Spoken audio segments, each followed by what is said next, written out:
Perkenalkan, nama saya Nova Fatmianti dengan NIM 21121110594. Adapun judul solusi yang saya ambil yaitu sistem pendukung keputusan penentuan tanaman di kebun.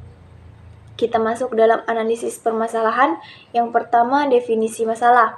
Dalam penentuan tanaman di kebun merupakan permasalahan yang memerlukan pengambilan keputusan untuk menentukan jenis tanaman yang optimal untuk ditanam.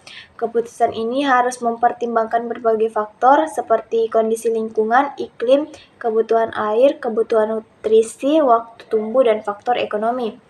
Adapun penyebabnya yaitu kurangnya informasi tentang karakteristik tanaman yang sesuai. Yang kedua, kurangnya pengetahuan tentang kondisi lingkungan dan kurangnya sistem yang mendukung pengambilan keputusan yang efektif sehingga menyebabkan tanaman tumbuh dengan tidak baik. Dari permasalahan tersebut dapat mengakibatkan rendahnya produktivitas dan kualitas tanaman, kerugian finansial, dan dampak negatif terhadap lingkungan. Lalu ada karakteristik dalam sistem informasi, yaitu yang pertama komponen berupa pengguna yang dapat berupa petani, tukang kebun, atau pemilik kebun, data input, basis pengetahuan, dan sistem perangkat lunak. Yang kedua ada batasan. Batasan ini dapat memberikan rekomendasi keputusan yang lebih tepat dan terukur berdasarkan analisis data dan pengetahuan yang tersedia dalam basis pengetahuan. Yang ketiga ada lingkungan, berupa faktor lingkungan, ketersediaan sumber daya, pengguna, dan perubahan lingkungan. Lalu kita masuk dalam penghubung, yaitu antarmuka pengguna atau user interface, antarmuka data atau data interface. Yang ketiga antar model atau model interface. Lalu ada antarmuka hasil atau result interface. Lalu yang kelima ada masukan atau output berupa data tanaman, data lokasi.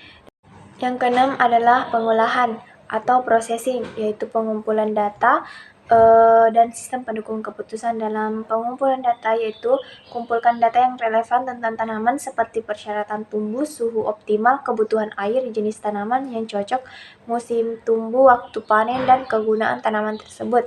Adapun yang ketujuh, keluaran atau output berupa rekomendasi tanaman. Sistem pendukung keputusan memberikan rekomendasi jenis tanaman yang paling cocok dan skor kesesuaian tanaman serta laporan hasil. Dan masuk ke dalam deskripsi solusi. Solusi untuk permasalahan ini adalah dengan mengimplementasikan sistem pendukung keputusan atau SPK yang dapat membantu petani atau pengelola kebun dalam menentukan tanaman yang sesuai.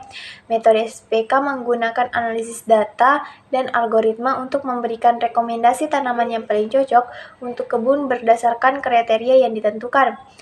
Lalu ada komponen sistem informasi. Yang pertama input berupa data kondisi lingkungan, data tanaman yaitu informasi tentang karakteristik tanaman seperti kebutuhan nutrisi, kebutuhan air, waktu tumbuh, dan kondisi optimal tumbuh.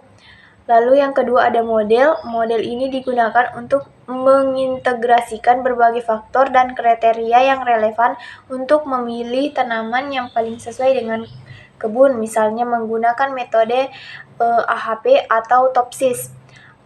Lalu ada algoritma kecerdasan buatan. Algoritma ini dapat digunakan untuk memprediksi pertumbuhan tanaman berdasarkan data historis dan data lingkungan saat ini. Dan yang ketiga ada output atau keluaran berupa rekomendasi tentang tanaman yang paling cocok untuk ditanam di kebun berdasarkan analisis data dan bobot kriteria yang ditetapkan. Rekomendasi ini dapat berupa daftar tanaman yang diurutkan berdasarkan tingkat kesesuaian. Lalu yang keempat ada teknologi berupa perangkat keras atau hardware, komputer atau server yang menjalankan sistem, dan perangkat komunikasi untuk menghubungkan sistem dengan pengguna. Lalu ada perangkat lunak atau software.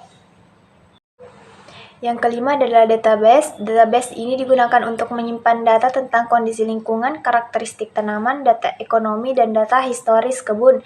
Database ini menjadi sumber informasi dianalisis oleh sistem. Lalu yang keenam ada kontrol. Dalam sistem pendukung keputusan mencakup manajemen dan pengaturan akses untuk pengguna. Sekian dari saya akhiri. Assalamualaikum warahmatullahi wabarakatuh.